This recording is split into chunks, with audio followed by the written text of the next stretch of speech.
Wazzeewo bunkenke mu bavuzi ba taxi mu paaka empya n'enkadde wano mu Kampala oluvannyuma lw'okufuna amawulire nti ssentebe waabwe Mustapha Mayambala bamutemyetemye omutwe mu kiro ekikesezza olwaleero.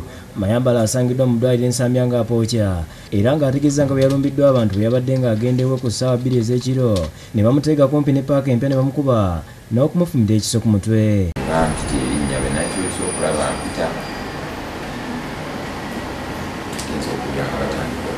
Bino olugudde mu matu ga Baddereeva abali ku ludda lw'ekkubo okusalawo ne balumba paaka enkadde nga bakutte emiggo n'ebisa ebirala ne batwalaganya buli gwe basuubira obutabawagira.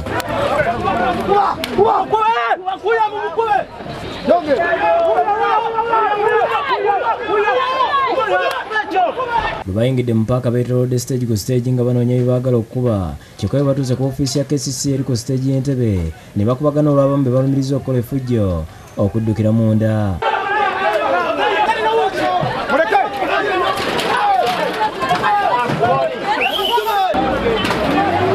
Kino kireeseewo okutiira abantu abamu basizeewo okudduka nga poliisi ekubye essasi mu bbanga okugumbulula abadde balumbye paaka.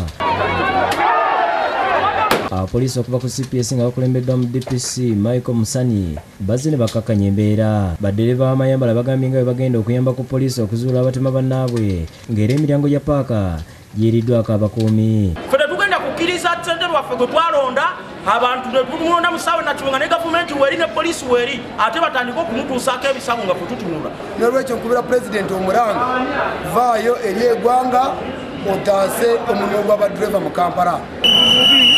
Mu ngeri y'emu omuduumizi wa poliisi ewa Kiso Ndawula Timothy yeezobye ne Baddereeva ba takisi bwe balumbye poliisi ewa Kiso nga balumiriza omu ku basirikale be okubakubamu amasasi n'okubakuba emiggo kyokka oluvannyuma n'abaggalira. Afandoola yavudde Nansana n'ajja n'aleeta ekibinja kiri ekibadde kisolooza omusolo ne kitukkako ne kitukuba emiggo. Amasasi ne gatandika okuvuga. Poliisi ye patulo y'e Nansana ye yazze. Bagamba nti baludde nga basaba tawuni kiraka we Wakiso muganga basamulekere abakwasa ettenda ey'okwesolooza ssente zaabwe olw'ensonga nti Uma Lusimbwa abadde yakwata ttenda eno abadde abayisa bubi wabula olunaku lw'eggulo muganga yabakwasiza ekiwandiiko ekibakkiriza okuddukanya eby'okusolooza ssente za risiiti ate balabiddeawo nga poliisi ebakuba nga balaze n'ebisonkola by'amasasi agabakubiddwa. Awo be batandikidde ne basumulula amasasi. Embeera ya poliisi n'abantu ba bulijjo tekyali badde bwe. Omu ku baddereeva bano ategeera Kisege lya Mutumba agambye nti bamukubye ne bamukutula omugongo ate omulala ategeezezza nti bamukubye essasi ne limuyuza omutwe.